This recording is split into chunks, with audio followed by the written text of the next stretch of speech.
Welcome everyone to Artful Design TV, COVID-19 edition online and in quarantine. As always, you can find us at artful.design/TV. I'm your host, Wang. And with me, as always, is our co-producer, Kunwoo Kim. He is also our special guest today for the virtual fireside chat, and we're going to be dissecting audiovisual interaction design. And for those of you joining us for the first time, this is a multi-format weekly series encompassing artful design, music coding, critical making with helpings of history and philosophy and life check-ins. No experience needed, all are welcome. And as always, this is an ongoing experiment in actually how to do this. So this is a kind of an attempt at design itself, of course. So today we're going to open with a segment we're going to call novel openings. And this is really prompted by a tweet that's kind of gone viral over the last 2 weeks. And it's simply this question: what is the first sentence of the best novel that will be written about this epidemic? And in a way, I think I interpret this as something that is not trying to fictionalize what is happening, because what's happening is incredibly real. It's exacting a terrible toll, and it's not done yet. But I see this as kind of a way for us to kind of capture how we are currently feeling about COVID-19 and just the sweeping changes it's kind of inflicted on us, and really mostly for the worst and with great uncertainty. So let's look through some of these. Some of them, they range from entertaining to sad, but I think all of them reflect a bit about how we are feeling. For example, here's one. Remember, these are supposed to be the first sentence to a novel to be written, a fictional novel. He walked into the hospital wearing a mask his grandmother had sewn for him before she died. Impenetrable walls went up on both the northern and southern borders in a matter of weeks, and at that time we did not know that they were meant to keep us in. Ooh. In fact, it's also, as always, interesting to read the comments. This one just says, wow, that's just, how do you throw off sentences like that and leave something to the rest of us? Call me, Ishmael, because we have to social distance and can't meet up. Of course, this a take on the famous opening to Moby Dick, but of course, it's been COVID-19-fied. Here's the first sentence, just 3 words. They died alone. And the original person who made the tweet suggested maybe that's the title. Or if you're reading this, you survived. Actually, now come to think of it, these are all rather grim, though they do kind of reflect something of how we're thinking about. Her test results came on the day of her funeral. It was a bleak affair, even as funerals go, with the priest acting as the only speaker and AV specialist in charge of Zoom grieving. As he welcomed her relatives, he wondered how many of them were actually wearing pants. And finally, the Venn diagram of leaders who sold their stocks before the pandemic hit, and the ones that sold their souls years ago, was actually just one perfect circle. And some said that's why the rebellion adopted it as their symbol. First of all, I just want to point out that's good writing. That's just one sentence that managed just to connect a lot of things and just says so much with really not that many words. And it's just a single sentence. In any case, that's it for this segment of novel openings. But in a way, we're certainly in a very non-fictional version of all of this. But even though these are meant to be for a fictional novel, of course, there's, like literature, there's truth that is reflected in all of these. That brings us to the next part, which is your optional homework from last week. So submissions from this is still open, will continue to be open, and also we've been collecting your COVID-19 haikus from week 1. We have something like 40 of them, which we're going to find a way to post. But remember, last week's homework was to show us what you're working on. A craft, any craft. Whatever strikes your fancy, something you care to work on and get a little bit better at. For example, I saw some lovely photos of, for example, Frank and Elise baking bread quite successfully, right? So I do want to take this time to, oh, by the way, you can always submit things from the archive page in Artful Design Television at that URL. I want to show you what I've been working on as far as craft is concerned. I've kind of gone back to playing old video games. Some of you might see this and instantly recognize, hey, that's SimCity 3000. And if you were thinking that or said that, you were correct. I reacquired this game recently from Good Old Games for $2.49. That's how old this game is. And I've been spending a good amount of time, like each day, just crafting my city. For example, I'm just going to give you just a brief tour of it, just a few sections. For example, this is kind of my old town by the river. This is where things started. And on the bottom left, you actually see a college campus. I was really happy when my Sims deemed me worthy to say, let's build a university. So I built a university right there. And of course, this is in the year 2560. So this is like hundreds of years in the future. That's how long I've been playing this particular version of instantiation of The Sims. If you go up the river, you kind of see residential zones, commercial districts.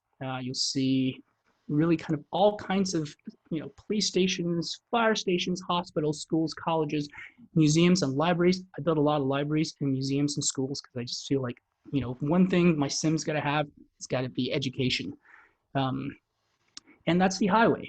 And in a way, as I'm building this, I can't help but actually think about what's happening outside and how this make-believe sim world that I've been building is so different from that. But also it's a version of the world I kind of wonder if that's, is this what I was aspire to? A kind of my own little version of a digital civil society in contrast to how I'm feeling about everything that's happening out there. And in a way, I couldn't help but think about things like social, economic issues that's confronting us at this time. And so in my make-believe world, I kind of thought, I put a lot of kind of civic structures, and I also thought, I'm just gonna assume that this is a kind of a post-market-based economy, kind of like, I believe it's in the first episode of Star Trek Next Generation, when Picard was giving someone a tour of the USS Enterprise, and they were marveled by it and said, hey, how did you afford all this? And Picard simply said, we moved away from a market-based economy a long time ago. And the show never quite picked up on that thread, but that was not. So this is kind of, in the time frame kind of matches. This is the year like 2560. So it's kind of my own make-believe version of the future. One more thing I'll show you from my little city here. And that's kind of downtown. And there's Peachtree Plaza, by the way. Any of you that's lived or been in Atlanta will recognize in this landmark. And I put it here because that's actually the first city we lived in when we moved to the US from China. And this is in the mid-1980s. And I will always remember that building. So I was really happy to see that SimCity 3000, I could place this particular landmark in my city. And this was kind of an ode to my own kind of, my own beginnings. So this is a bit of my craft. Thank you for listening to me talk about it. That brings us to our group activity. And today we have a new group dance that we would like to try. And as always, this is super optional, but encouraged. And I'm going to go ahead, this is what we're going to do. I'm going to go ahead and do the video, but we're going to actually watch it twice. The first time, let's just watch it. And as we watch it, please use this time to formulate your moves. And again, as always, move in ways that's comfortable to you. Move in your own ways. There's no wrong way to dance because there's no right way to dance. So here we go. So this, by the way, I should say, came in through our feedback form on artful.design./TV. This came as an anonymous feedback, say, hey, maybe we could dance to this song. And so here we go.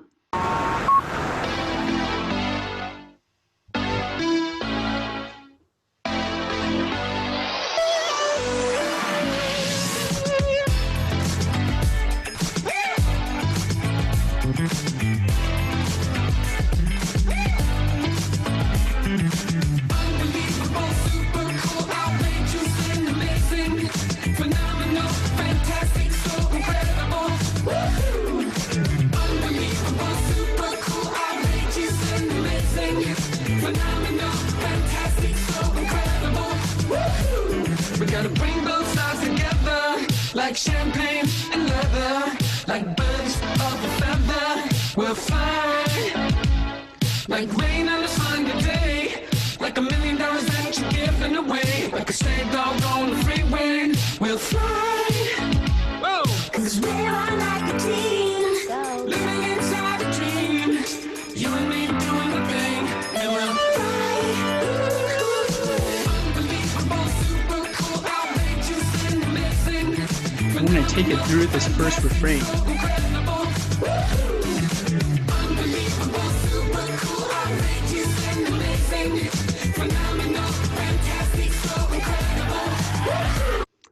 All right, so how are we feeling? Can we do this? So I think all you got to do is just move in your own way. I'm going to go back to Zoom, and as usual, I'm going to go to gallery view to see us all move together. All right, again, move in your own way. This is it's actually all about you, and it's kind of about us too. These are ways I would like to feel. So here we go.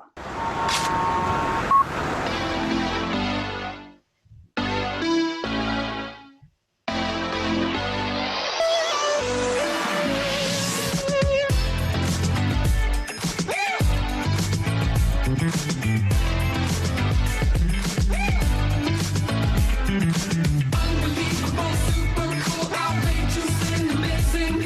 Phenomenal, fantastic, so incredible. Woo! Unbelievable, super cool, outrageous, and amazing. Phenomenal, fantastic, so incredible. Woo! We gotta bring both sides together, like champagne and leather, like birds of a feather. We'll fly. Like rain on a Sunday day, like $1 million that you're giving away. Like a stray dog on the freeway, we'll fly. Whoa! Cause we are like a team, living inside a dream. You and me doing the thing, and we'll fly. Go. Unbelievable, super cool, outrageous, and amazing. Phenomenal, fantastic, so incredible. Woo! Unbelievable, super cool, outrageous, and amazing. Phenomenal, fantastic, so incredible. It's the credit. Right. Well done, everybody. I hope that made you feel good. And I can see everyone moving. I feel good. Let's give ourselves a round of applause. Yes. Thank you all. All right, I'm going to do that one more time at the end of today's episode, and you know that's coming. So feel free to loosen up. And also, Zoom fatigue is a real thing. So I don't know how many of y'all are spending much of your day on Zoom looking at like low-res avatars or videos of other people. As nice as it is to connect, there's something really tiring, it seems, at least for me, in using kind of this medium like really day in, day out. So we're going to do our best to get up once in a while and move. So with this, let's go back to, we'll leave this open for later. Okay, so this brings us to the topic of the day. And in our segment called Thinking About Stuff. And today's topic is really this intersection of graphics, sound, interactions, interactive audiovisual design, is audiovisual interaction design, however you want to think about it. But really what we're going to get to is a place of really doing these three things as one and building things that incorporate in really equal prominence each of these things. And readers of Artful Design will remember that actually chapters 3, 4, and 5 is basically this unity. Chapter 3 is visual design, chapter 4 is sound design, chapter 5 is interface and interaction design. Let's start a bit with visual design. And we're going to try to work up in the next 20 minutes to kind of like this larger picture. And the critical question here is, why do we want to do this? And to the extent we want to do this audiovisual interaction design, what does it mean to do it well? First thing I will note, and this should be familiar to everyone here, is just the feeling at the beginning of any design, of all design. There's only the void, and that's a really scary thing, right? I mean, it's the blank page. It's the empty score. It is the yet to be populated code editor. And this is not something where you're like, I know what I'm build, I'm just gonna build it. This is like, I don't even know what to build. I just want to make something. Where do we start? Well, sometimes you just start by starting. And so what I'm gonna do here is show you some things I've been doing. And in fact, this is kind of how the graphics you saw on the pages there were generated. We just go to something like GIMP, make like a white circle on a black background. Okay. What I'm going to do here is then go and take this tool and let's go to filter and let's do a Gaussian blur on this. So if we up this, you'll kind of see this circle getting more and more blurry. In fact, I'm going to make it really blurry. That's pretty blurry. Okay, now if I hit OK, that's blurry. What I'm going to do here is actually going to copy the original circle on top of this. And actually, before I do that, let me actually copy the circle here. And let's redo Gaussian blur. And if you copy the original circle that you blurred on top of this, we get something else. Now we no longer have just a white circle on black.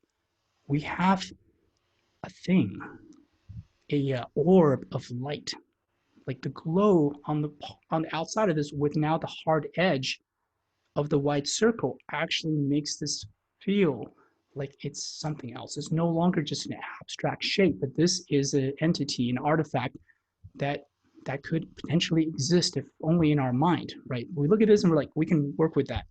So with this, what we can do is actually create a number of these kind of primitives and begin using them and recombining them. So I have a little program here that actually renders this in real time.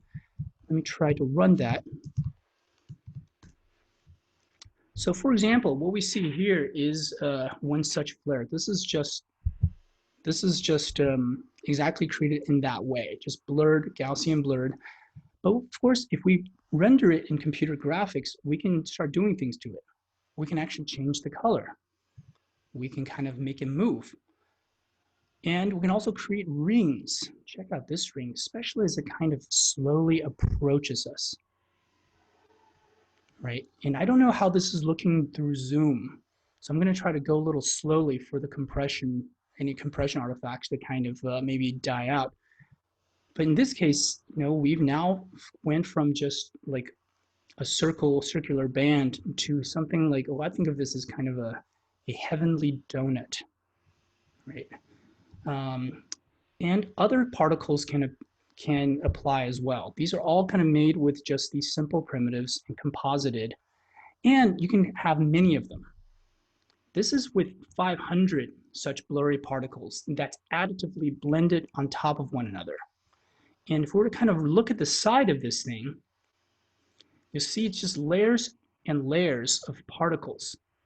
But we're looking at it from kind of the top-down plane, in which case we'll just kind of see this cumulative effect. And because all these particles are kind of moving on their own, they're kind of slowly growing, slowly moving, this whole thing just feels organic. And, since we're doing that, we can kind of make different shapes, color them, and blend them together. For example, this is a lot of light columns blended together. If you look on the side, this really looks like kind of a lightsaber. It's actually 12 lightsabers colored in the hues of a rainbow. But if we look at it from kind of the center and the edges of these columns are blended into one another, we can get this kind of really crazy bloom. This rainbow bloom. In fact, we can kind of zoom in into it. You can kind of see the interactions, and all these things also, by the way, are subtly moving by themselves. So there's kind of a global coordination of things, but also each individual element is actually moving on its own. Now, I do a lot of this kind of stuff because it's fun, but also it's just trying to figure out, hey, when does it look good, and how can I use this in some creative context, right? And if we actually keep going outward, let's just see the columns, but we'll also get these halos of light. So before I continue, there seems to be a lot of chatter, so I'm going to see if I can answer some of those. So by the way, this was programmed, in this case, in C++ and OpenGL. And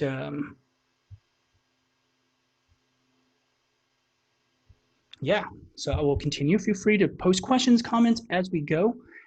Here's a different example, simply called rain, and is using these very simple primitives as before. So let me go ahead and go to run rain. Okay, so here is rain. So what are we looking at here? Well, I can tell you the way this is coded up also in C++ and OpenGL is that it's just a lot of line segments. The line segments, then when they hit this plane on the bottom, we basically draw one of those earlier little flares that we created, basically in GIMP. But once this flare starts, it expands and then gradually fades to completely transparent, right? Now, when we look at this, what do we see? Well, I already said this is called rain, so that's what I hope we'll see. Do you see rain? Or do you see, well, that's just line segments hitting the ground, resulting in a texture that's expanding or fading? Well, hopefully you're like, I think that's rain, or at least that's supposed to be rain. And these are actually 3 different camera views. On the top left, you actually see this rotating kind of a view of just this little box in which it's raining. On the top right, you see kind of a wide angle top-down view where you're basically looking from the sky downward, and you kind of see the raindrops. Whenever they hit the ground, they result in this little puddle. And on the bottom is a super close-up. And this is, for me, when I was making this, I was envisioning kind of the opening to a comic book. Like, it was a dark and stormy night in the city or whatever, right? And you see like the puddles, and maybe you see like a footstep or foot kind of trampled through the water. That's kind of the feeling I was going for, and also that may have inspired this triple kind of a comic pane way to kind of render the same scene. But again, back to where we started, this just all came from these really minimal elements and that you can just put together, but it really all comes down to how you put it together. Like how you want all of these things when we have many instances, how do we put them together to make them read as something cohesive, and hopefully that also makes you feel something. So let me go ahead and quit that. And this brings us to, in chapter 3 is throughout the book, there is a set of principles. In this case, it's principles for thinking about how do we do really visual design. I'll point your attention really to a principle on the right, principle 3.11, pragmatics. It's got to read. And the following principle right under it, aesthetics, make me feel something, right? And I think this rain example it kind of embodies this set of this dual principle, which is it's got to read. Whatever you're drawing, whatever you're rendering, there's an intention behind it. Like that's not lines and circles. That's supposed to be rain. But the aesthetic part is like, well, how do you feel about this? And that is really kind of an amorphous, tacit, ineffable thing, because it really depends on how you treat the thing. It's something it's not just what you do, but really how you do it, how you look at things.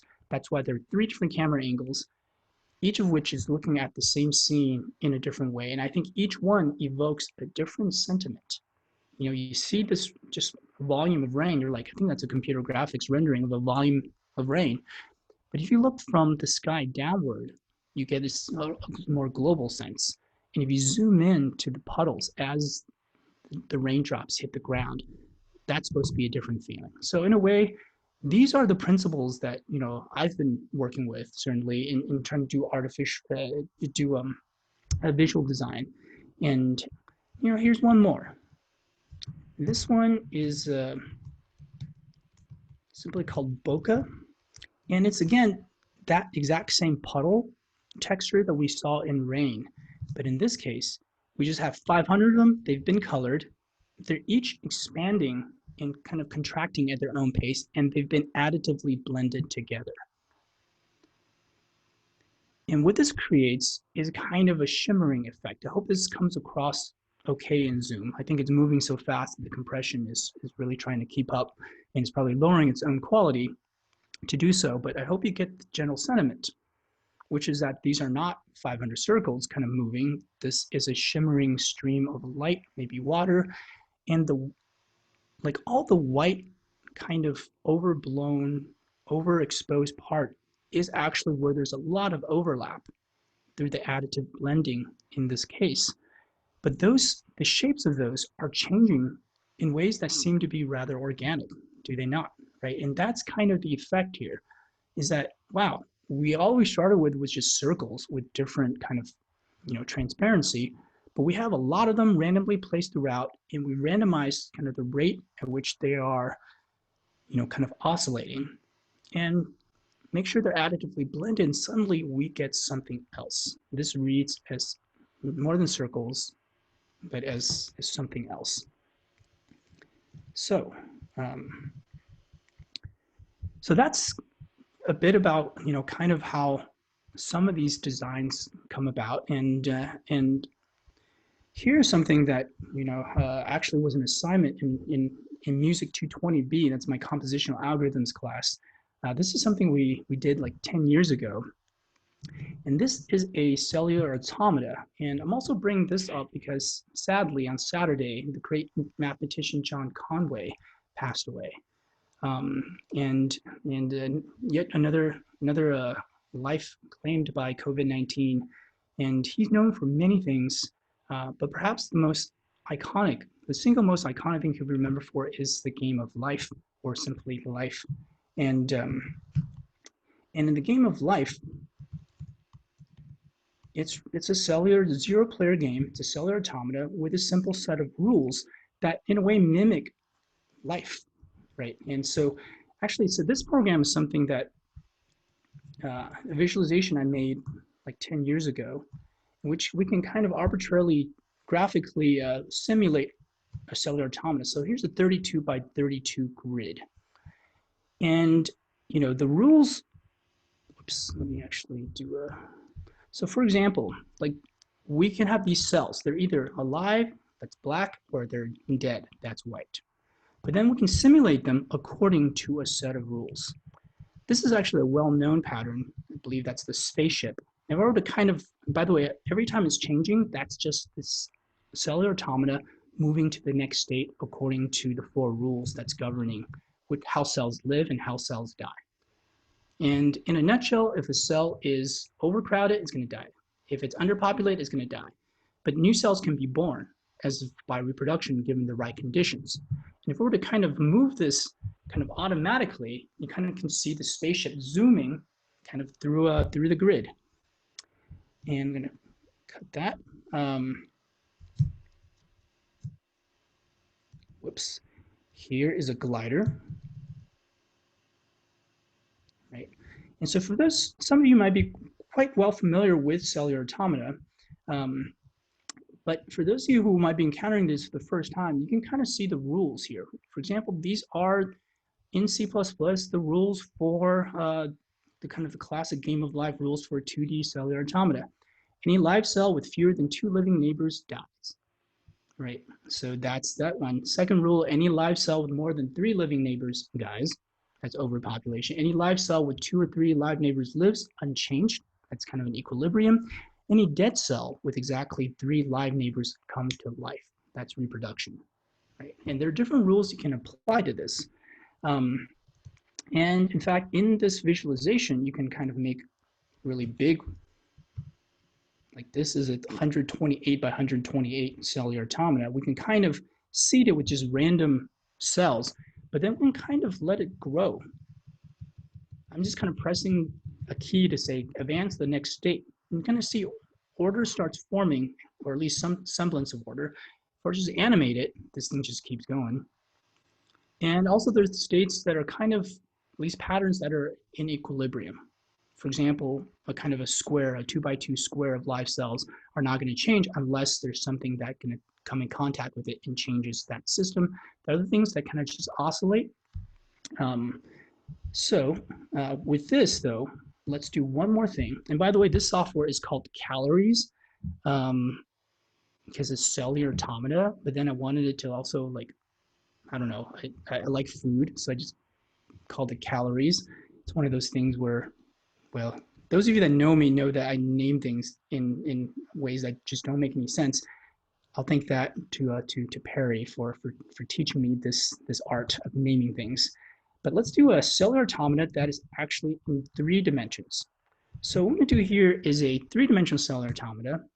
The rules will have to be different because now we, like they're no longer 8 neighbors, but more because now you're in 3D. But in this case, we can see things in the same way. But this is rendered in also in OpenGL, so it's 3D. So we can kind of rotate around and see the state of this 48 by 48 by 48 cellular automata. We can then kind of move forward step by step. And you can kind of see, at least given these rules, which were adapted from Game of Life to be in 3D, we can kind of see different patterns emerge. And actually in this set of rules, you actually see things kind of growing in a rather organic way, as if moss or algae covering a ruin of an old medieval castle or something like that. That's kind of what I'm getting when I'm looking at this. And we can keep growing this thing until it becomes kind of this structure.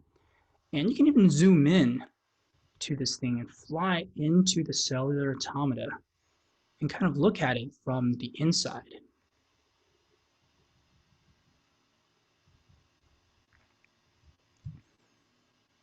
And you can kind of see the cellular automata update itself also from the inside. So that's calories, but it's really, this is Game of Life, and just a brief tribute to John Conway. So with that, that's visuals. What about audio? Well, it seems like it would make sense to combine audio and visuals, right? I mean, that's really is two of the primary senses that we have to work with, audio and visuals. So in this case, we actually don't hear audio, but we actually see audio. So this is SoundPeak, and this is an open source software. It's freely available. You can download it. It's spelled SNDPEEK, SoundPeak. And this, as you can see, is a real-time just visualizer for sound. And I hope it's coming through at least okay on Zoom. I don't know how the audio and video is synchronized, but the blue line you see on the top, that's just the time domain waveform. That's really reflecting the fluctuation in air pressure that results in the phenomenon we call sound. And on the bottom is a scrolling waterfall plot of the frequency content of the current sound. So every frame of sound, just about like say 100th of a second of sound, is going through this transform, and we're actually seeing kind of the magnitude of different frequencies, with low frequencies to the left and higher frequencies to the right. And because it's OpenGL, you can rotate it to look at this thing from the back. This is completely useless, but it's kind of fun.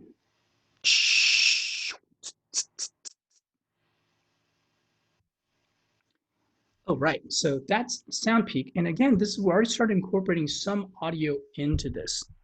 And by the way, when I was making this, I was actually at like a holiday party with my parents, and I found myself like basically separated on both sides age-wise by like 20 years.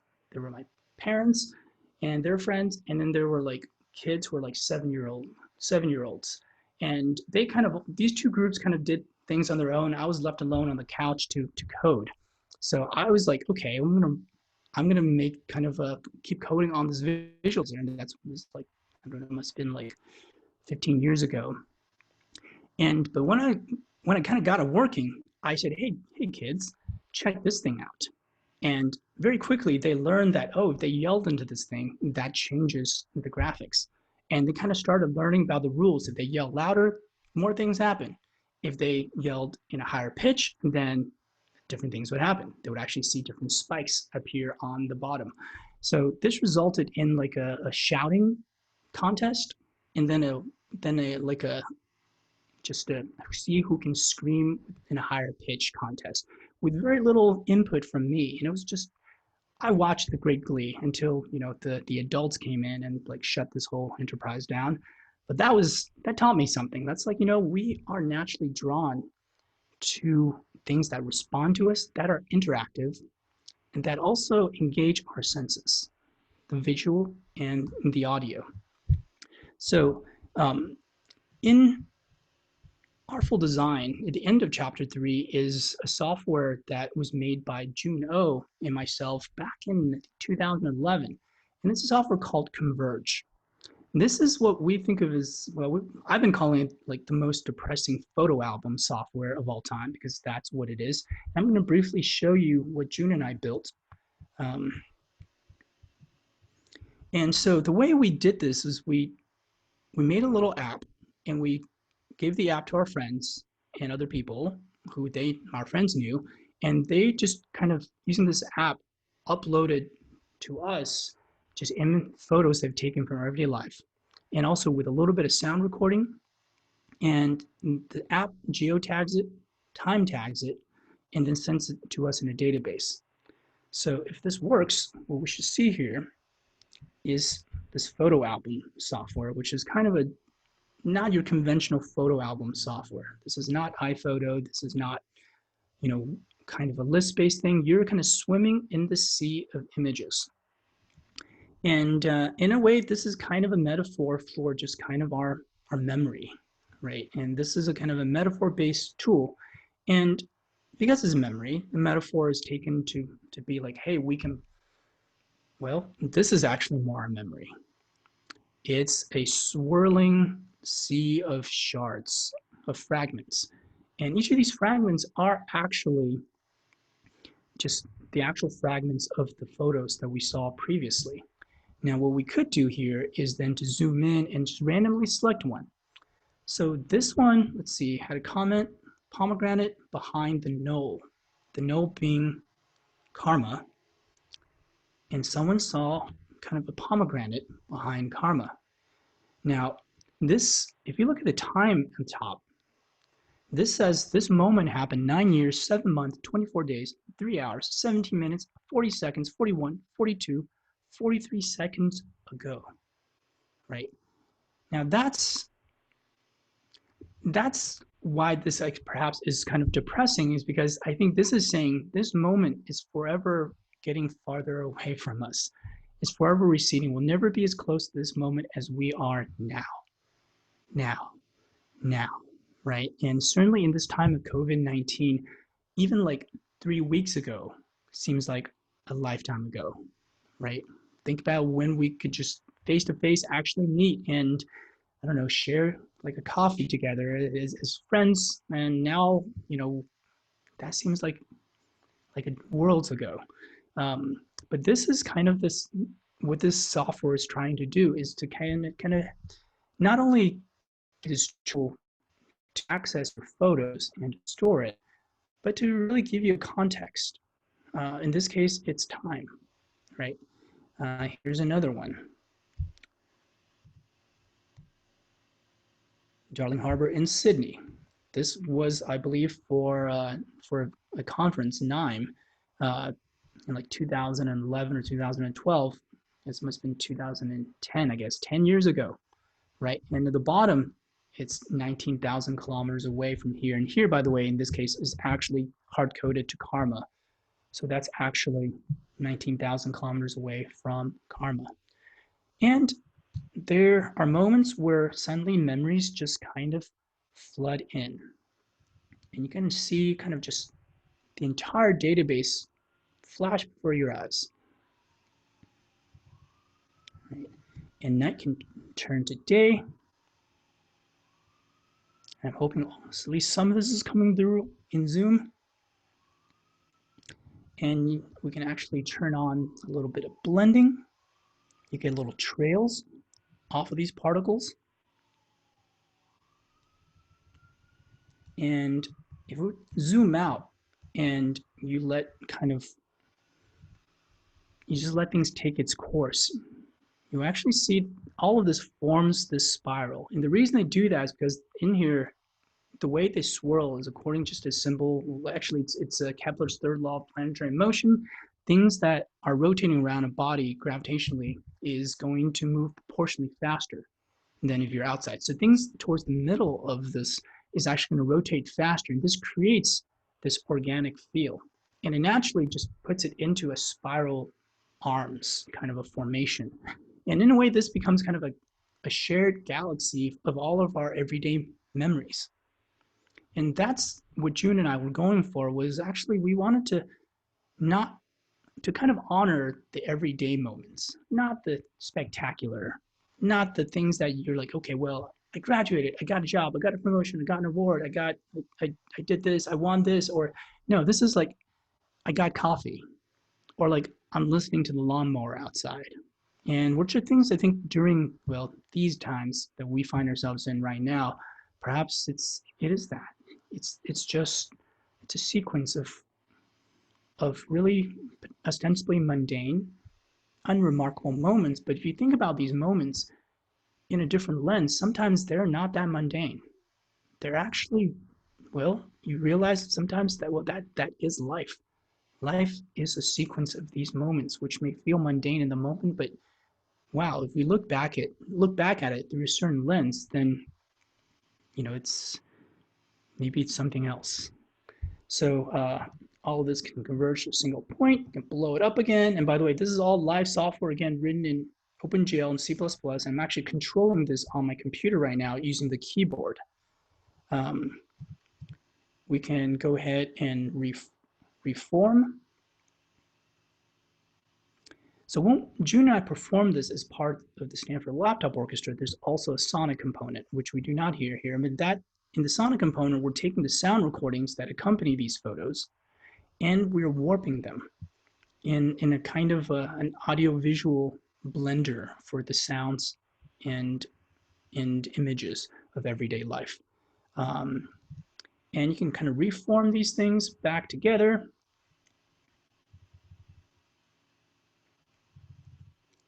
To their original photos.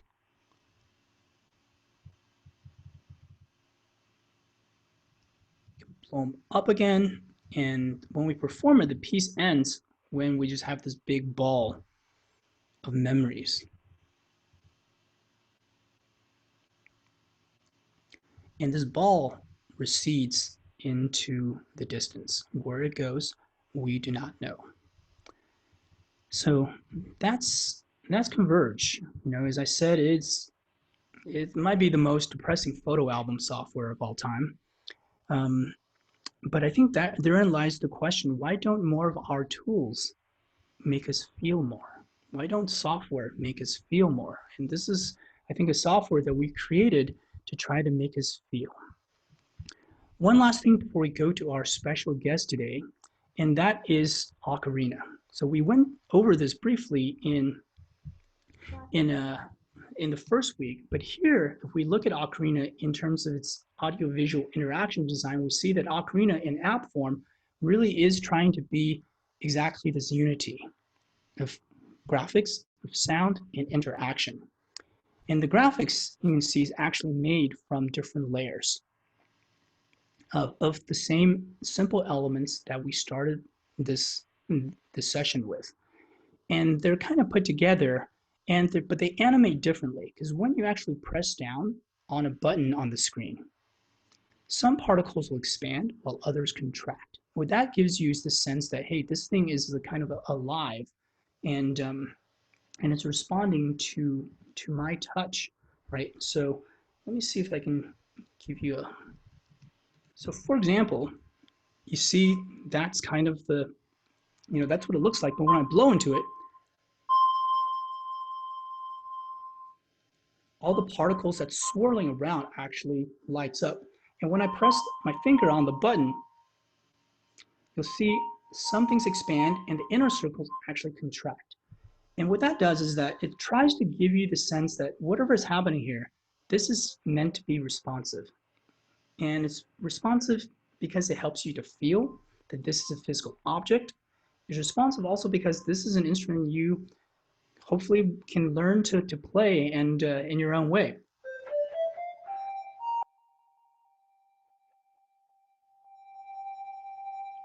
right? And so the breath is actually just enveloped in the same way that's articulating the sound. It's making these other particles light up.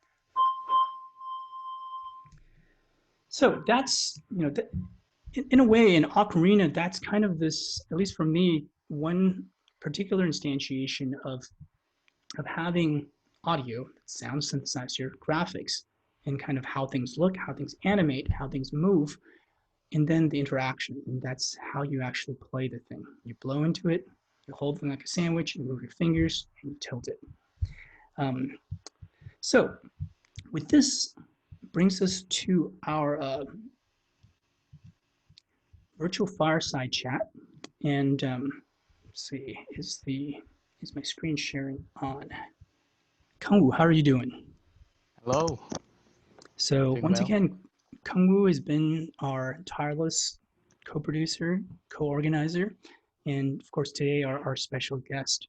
And in week one, we had a brief preview of this software that Kunwoo created called MIDI.city. And so instead of showing you this video again, I was thinking maybe we can have Kunwoo demo it for us, if that's okay. Yeah, of course. Let's do it. I'm going to stop my sharing so you can share your screen. So MIDI City is a software where you can project your audio parameters into this visual cityscape. And each building controls one audio parameter that I set up before. For example, this left building controls the amount of drum beats. So you can drag up and down to control the amount of lights in the building. And more the lights, the higher the density of the drum beats. Like so, this one controls the chords, this one controls the melodies on top, and this one controls the amount of bass.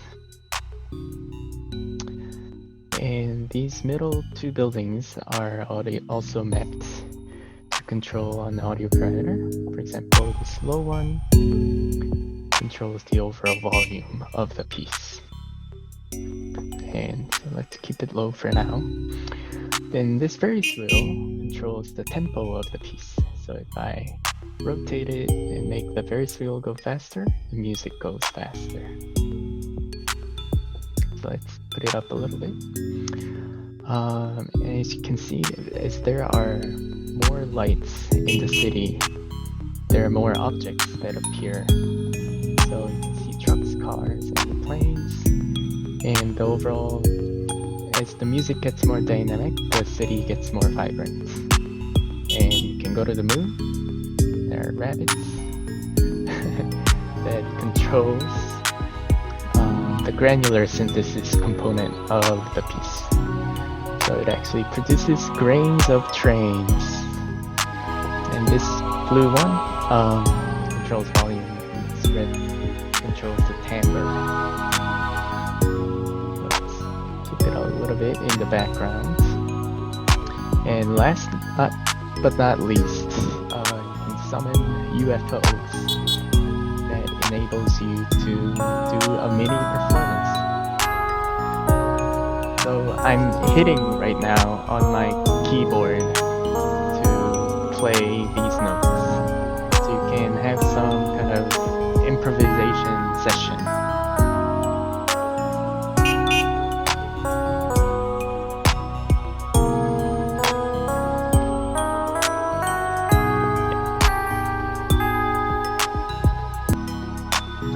So yeah, that's about it. Yeah, I'm gonna turn off the lights to have the city go back to its dormant non-music setting. Take the UFOs away, and that's about it. Thank you very much, Kunwoo. So, I mean, I think hopefully we got a sense, all of us got a sense of what it is, even we can't kind of quite hear the high fidelity sound that's output. So to recap, right, this was created in the Unity environment, which is a game, kind of a game programming IDE but in this case, it's actually made with a thing called Tunity, which is Chuck in Unity. And by the way, we're gonna have the Karma VR Lab on as a special guest, I believe, in 2 weeks, and we're going to talk a lot more about Tunity then, and also the aforementioned Jack Atherton, who's the author of Tunity. He's the one that really combined this into this wonderful tool that we can now actually have programmable, dynamically generated music written in Chuck, natively more or less integrated with kind of the graphics of Tunity, and the interaction can be taken care of in either from the Unity side or the Chuck side, or a bit of both. So, Kunwoo, Yeah. before I ask you more about MIDI.city, if you like, maybe tell us a bit about yourself. Yeah, so I'm a PhD student at Karma. I also did my master's. So it's my third year at Karma, and I am studying with Ga on Artful design. I took his class on music computing and design, and just got really intrigued by his philosophy and all of his teachings, and I just thought that I would love to follow the path, and yeah, it's been great. I mean, from what I remember, like when you were in music computing and design, uh, was that like almost like 2.5 years ago, I want to say, Yeah, I right? think so. You had not actually programmed anything in like that's audiovisual before, right? No, yeah, I haven't. My only programming experience was like MATLAB or some Java. That was I it. mean, you came from a very like traditional, as it were, kind of engineering Right. background. I came in with a mechanical engineering background, and then my focus was on like hardwares and circuits, so wasn't mostly focused on software. I mean, when you were making your sonic visualizers and also your different assignments, I could tell that you, in a way, you were trying to work with all the primitives, but you were willing to push the limits of what can be done, right? And somehow, I'm really glad you seem to really like it, right? So this I guess this brings me back to this particular thing. It's like, well, why did you make MIDI.city? So it was a final project for 220B, which is the compositional algorithms class. And my original plan was to have some kind of sort of augmented screen VR audiovisual performance, but I made a prototype, recorded myself, and it was just a failure. So I quickly had to make plan B. This was In Plan B. and MIDI City was plan B. Plan A failed horribly. But plan B, I came in with an empty mind, and just everything was spontaneous and fun. So yeah. I mean, we were quite amazed when you showed this for a milestone for the final project, and you said, "Well, I didn't sleep for like the last 2 days, last 48 hours, and I made this." And we're like, "Whoa!" And actually, so not only did you program the sound, the graphics, and the interaction, you also actually made the 3D models that we saw. Can you Yep. would you mind Yeah, showing us a little bit of that? How did you do sure. it? And Um, so I I made the 3D objects in Blender, and I'll just show you the moon.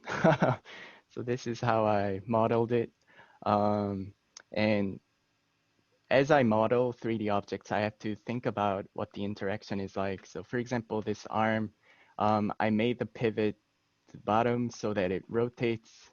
Um, and I made the platforms and just exported these objects into Unity. And then, yeah, just try to program some kind of interaction with the objects. The other one would be a building, say building low. Um, I most worked around with extrusions. I put the holes like these square holes, so that you can place light objects in there, which interacts with my mouse to control the parameters. Yeah. How did you learn to do all this? I learned it from YouTube. There's a lot of great tutorials on YouTube, and this was also my first time in Blender, but just followed the tutorials and got the hang of it. And before this, I sort of downloaded 3D objects from the web, but the downside of that is you can't have your own visual aesthetics. So I have been building a lot of audiovisual softwares before, but I came to the point that I need to make my own objects to sort of satisfy my own vision of the piece. Fantastic. And we're going to have you back along with the rest of our VR lab to talk more about, because you do have a VR version of MIDI.city. Yes. And we're not going to look at it right now, but can you give us a brief summary of what that is? And we're also coming up on time pretty soon. So MIDI City VR, the VR version, was also a plan B. MIDI City really saved my life for a lot of times. And I imported all the assets into VR, but the interaction had to be changed so that it satisfies more of the medium, and which I can show you maybe on our episode with VR. Yes, and I can just give everyone just a mental picture that you're in the middle of the city, and you can look up, look left, look down, and the moon is not in the sky so much as it is just floating out in the ocean. And there's a boat that you can actually hop on in VR that will gradually take you to the moon. So I think I'll just leave that mental picture for everyone to think about, because it really, when you're in VR and you're there, it really feels like you're there in the city. Thank you, Kunwoo, for crafting such an exquisite and just a, I mean, for me, this brings me a lot of calm when I look at this work, and it's something that just is, there's just a lot of inner peace that I derive from this. And again, it's kind of like my Sim City, right in the beginning. It's like a vision for how it's like, would I want to live this way? And when I look in your MIDI.city, I'm like, that's a city I would not mind living in. So with that, I think I want to draw everyone's attention as we wrap up back to the archive, and we'll post the video from today sometime the next few days. But I want to draw your attention to Kunwoo's website here, where you can check out all the things that Kunwoo has been doing, as well as some of his musical performances. And so I highly recommend that. And also last week's episode, for those of you that missed it, Zany Musical Inventions with Perry Cook is now online. That was also a lot of fun, and Perry really took us through his studio and showed us just a few of his zany inventions for music. Lastly, there's a link here for just the section from chapter 3. It's a PDF file of just the section on Converge from Artful Design. And so if you want to read more about that, that's also on the archive page. And as always, you can submit any previous optional homework. You can still submit a COVID-19 haiku whenever you write one. And also a craft, any craft, something that you are working on. And give us some brief documentation and just a brief description, and that is your something that you can always do. With this, I would like to, on behalf of really Kunwoo and myself, thank everyone, but also I want to thank Kunwoo for being part of, as also a guest on today's show, and also creating things like MIDI.city. Next week, we are going to have Ann Hagee co-host, and she is just a fantastic designer, composer, singer, teacher, and she's created The Furies, which is a laptop orchestra opera, or a laptopera. And we're going to have Anne co-host, as well as Camille and Elena, who worked with Anne on this, and also we're performers on this, both on the technological back end as well as the kind of the performance front end. And so we're going to talk about opera, laptop orchestra, laptop opera, but also music and its role in human life and society, something that I think in these times it's good to think about.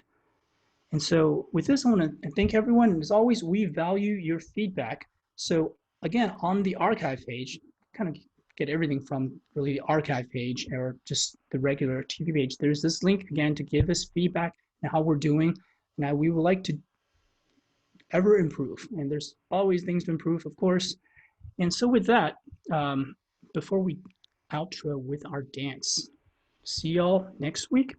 But finally, for those of you who are ready to move once more and groove once more, let's do our 60-second group dance. We're just gonna go ahead and play this from the beginning and take it to the same end of the first refrain. And with this, I'm going to then set it back in Zoom and gallery view. Are y'all ready? Let's do this. Feel free to get up.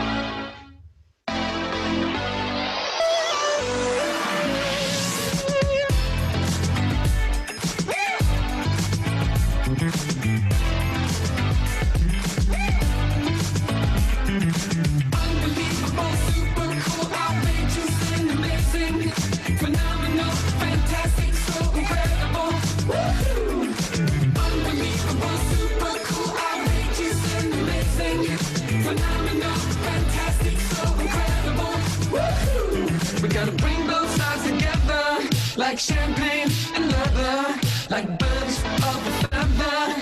We'll fly like rain on a sunny day, like $1 million that you're giving away, like a stray dog on the freeway. We'll fly, whoa, 'cause we're on like a team, living inside a dream. You and me doing the thing, and we'll fly. Unbelievable, super cool, outrageous and amazing, phenomenal, fantastic, so incredible. Unbelievable, super cool, outrageous and amazing, phenomenal, fantastic, so incredible. All right. Thank you all very much for joining Artful Design Television. We'll see you next week. Signing off. Be well.